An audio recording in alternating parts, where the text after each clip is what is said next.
আসসালামু আলাইকুম। সবাই কেমন আছো? ফুডি কর্নারে সবাইকে স্বাগত। আজকে আরও একটা নতুন রেসিপি নিয়ে তোমাদের সামনে হাজির হলাম। সম্পূর্ণ নিরামিষ একটা রেসিপি আজকে তোমাদের সঙ্গে শেয়ার করব।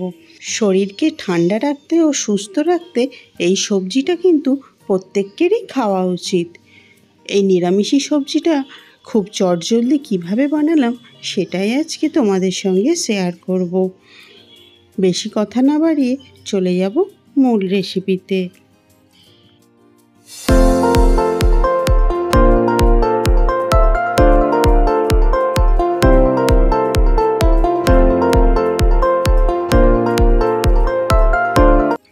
আজকের রেসিপিটা আমি বানাবো লাউ দিয়ে। তাই এখানে লাউটাকে আমি আগে থেকে সুন্দরভাবে কেটে ধুয়ে পরিষ্কার করে রেখেছি। আর এটাকে কিন্তু এইভাবে সরু সরু করে কেটে নিতে হবে। সঙ্গে রান্নার জন্য যে উপকরণগুলো লাগবে সেগুলো হলো, এখানে আমি রান্নার জন্য বড়ি নিয়ে নিয়েছি একটা ছোট বাটির 1 বাটি। এখানে আমি জিরেকে এইভাবে বেটে নিয়েছি, আর সঙ্গে আদা আর কাঁচা লঙ্কাকেও সুন্দরভাবে বেটে নিয়েছি। প্রথমে কড়াইতে দিয়ে দিলাম সামান্য পরিমাণে তেল। তেলের উপরে বড়িগুলোকে সুন্দরভাবে লাল লাল করে প্রথমে ভেজে তুলে নিতে হবে। এগুলোকে লাল লাল করে ভেজে নিতে হবে। 1 মিনিট সময় নিলেই এগুলো কিন্তু খুব সুন্দরভাবে ভাজা হয়ে যাবে। আর যে কোনো সবজির তরকারিতে যদি বড়ি দিয়ে রান্না করা যায়, সেই সবজির রান্নাটা কিন্তু খেতে বেশ ভালো লাগে। আর এই দেখো লাল লাল করে ভাজা হয়ে গেছে, আর এগুলোকে এবারে তুলে নিতে হবে। খুব বেশি লাল করা আবার যাবে না কিন্তু। সবগুলো তুলে নিয়েছি। কড়াইতে আবারও দিয়ে দেব সামান্য পরিমাণে সর্ষের তেল। রান্নাটা আজকে সর্ষের তেল দিয়েই বানিয়ে ফেলবো। তেলটাকে একটু গরম হয়ে গেলেই এর মধ্যে দিয়ে দিতে হবে কিছু ফোড়ন। ফোড়নের জন্য আমি এখানে দিয়ে দেব 2টো তেজপাতা, আর সঙ্গে দিয়ে দেবো একটা শুকনো লঙ্কা, আর কিছুটা পরিমাণে দিয়ে দেব কালো জিরে। কালো জিরে কিন্তু লাউ রান্নাতে দিলে খেতে বেশ ভালো লাগে। আর যে কোনো নিরামিষ সবজি রান্না করলে অবশ্যই কিন্তু কালো জিরেটা দেওয়ার চেষ্টা করবে। সঙ্গে দিয়ে দিলাম 1/2 চামচের মতো গোটা জিরে। এগুলোকে 30 সেকেন্ডের মতো তেলে হালকাভাবে ভেজে নিতে হবে। যখন এরকম ভাজা হয়ে যাবে তখন এই ধুয়ে রাখা লাউগুলোকে এর মধ্যে দিয়ে দিতে হবে।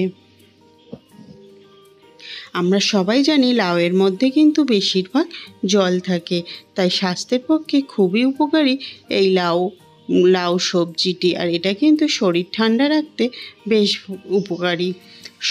লাউগুলোকে দেখো তেলের সঙ্গে খুব সুন্দরভাবে 1 থেকে 2 মিনিট ভেজে নেব। আর ভাজতে ভাজতে কিন্তু এর থেকে অনেকটা জল বার হতে শুরু করে দিয়েছে। এই পর্যায়ে আমি দিয়ে দেব আদা আর লঙ্কার পেস্টটাকে। আবারও দিয়ে লাউয়ের সঙ্গে কষাতে থাকবো। কোনো রকম জল ছাড়াই আজকের এই লাউ রান্নাটা করে ফেলবো, খুবই চটজলদি আর নিমেষের মধ্যেই। খেতে যেমন ভালো লাগে তেমনি কিন্তু দেখতেও বেশ ভালো লাগে। চাপা দিয়ে 2 মিনিটের মতো রেখে দেব, আর গ্যাসের ফ্লেমটাকে মিডিয়াম করে দেব। তাহলে লাউটা এই জলের মধ্যেই সুন্দরভাবে সিদ্ধ হয়ে যাবে। দেখো কতটা জল বার হয়েছে। আমি কিন্তু এখানে কোনো জল অ্যাড করিনি। চাপা দিয়ে সিদ্ধ করতে করতেই অনেকটা জল বার হয়ে গেছে। আর এই জল দিয়ে আজকের রান্নাটা পুরোপুরি হয়ে যাবে। দিয়ে দিলাম পরিমাণ মতো লবণ, আর 1/2 চামচের কম দিলাম হলুদ গুঁড়ো, যাতে লাউয়ের কালারটা সুন্দরভাবে থাকে। বেশি হলুদ গুঁড়ো দিলে তাহলে কিন্তু সবজির যে কালারটা সেটা কিন্তু নষ্ট হয়ে যায়। কাঁচা লঙ্কা যেহেতু এখানে 2 থেকে 3টে বাটা দিয়েছিলাম, তাই এখানে আর কোনো ঝাল ব্যবহার করলাম না। আর এটা কিন্তু খুবই হালকা একটা রেসিপি, খুব মশলা দিয়ে এই রেসিপিটা বানাবো না।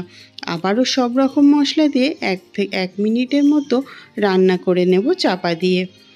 একবার মাঝে মাঝে আমি কিন্তু চাপাটা খুলে একবার করে নাড়িয়ে দিচ্ছি। জলটা শুকনো হওয়া পর্যন্ত কিন্তু চাপা দিয়ে রান্না করলেই লাউটা খুব সুন্দরভাবে সিদ্ধ হয়ে যাবে। বেটে রাখা জিরে বাটাটাও এর মধ্যে দিয়ে দিলাম। 1 চামচের মতো জিরে বাটা আমি এর মধ্যে দিয়ে দিলাম। জিরে বাটাটা দিয়ে আবারও কিছুক্ষণ ধরে কষিয়ে নেব। জলটা শুকনো হয়ে আসা পর্যন্ত এটাকে কিন্তু কষিয়ে নিতে হবে। আর এটাকে কষিয়ে কষিয়ে রান্না করলে খেতে কিন্তু দুর্দান্ত লাগে। কোনো রকম মাছ মাংসই আর ভালো লাগবে না যদি এটা দিয়ে ভাত খাওয়া যায়। চাপা দিয়ে রেখে দেব আরও 1 মিনিটের মতো। 1 মিনিট হয়ে গেছে, আবারও চাপাটা খুলে দেখব জলটা কতটা শুকনো হয়েছে। জলটা কিন্তু আগের থেকে অনেকটাই শুকনো হয়ে এসেছে, আর লাউটাও কিন্তু প্রায় সিদ্ধ হয়ে এসেছে। আর কিন্তু বেশিক্ষণ রান্না করতে লাগবে না। এই পর্যায়ে দিয়ে দিতে হবে 1 চামচের মতো চিনি। আমি এখানে কিন্তু 1/2 চামচের মতো চিনি দিলাম, তোমরা চাইলে 1 চামচও দিতে পারো। ভেজে রাখা বড়িগুলো এই লাউয়ের মধ্যে দিয়ে দিলাম, দিয়ে একটু নাড়াচাড়া করে এই জলটাকে শুকনো হয়ে আসা পর্যন্ত রান্না করে নিতে হবে। আর কিন্তু চাপা দেওয়ার কোনো দরকার নেই। আর কোনো কম মশলা, কম তেল, কম মশলা দিয়ে স্বাস্থ্যকর একটা রেসিপি আজকে তোমাদের সঙ্গে শেয়ার করলাম। তোমরা কিন্তু অবশ্যই বলো কেমন লেগেছে। জলটা শুকনো হয়ে গেছে, তাই আমি চাপা দিয়ে গ্যাসের ফ্লেম অফ করে রেখে দেব 2 মিনিটের মতো।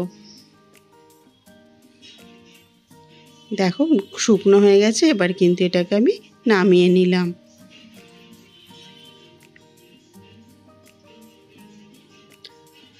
নামিয়ে নিয়ে এবারে একটা সুন্দরভাবে পরিবেশন করে নিলেই তাহলেই কিন্তু রেডি হয়ে গেল আজকের এই লাউ দিয়ে বড়ির সুন্দর একটা রেসিপি। তোমরা নিরামিষের দিনে বা যে কোনো সময় গরম ভাতের সঙ্গে যদি এরকম একটা রেসিপি থাকে তাহলে কিন্তু নিমেষেই ভাত শেষ হয়ে যাবে। মাছ মাংস কিছুই ভালো লাগবে না যদি একবার এই রেসিপিটা তোমরা ট্রাই করো। বাচ্চা থেকে বড় সবাই কিন্তু খেতে পছন্দ করবে আজকের এই রেসিপিটা। আর বড়ি দেওয়ার জন্য লাউয়ের টেস্টটা কিন্তু অনেক গুণে বেড়ে যায়।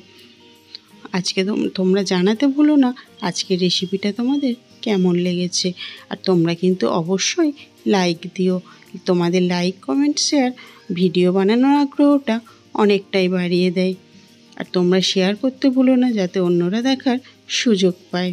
আজকের রেসিপিটা এখান পর্যন্তই, দেখা হবে পরের রেসিপিতে। আল্লাহ হাফেজ।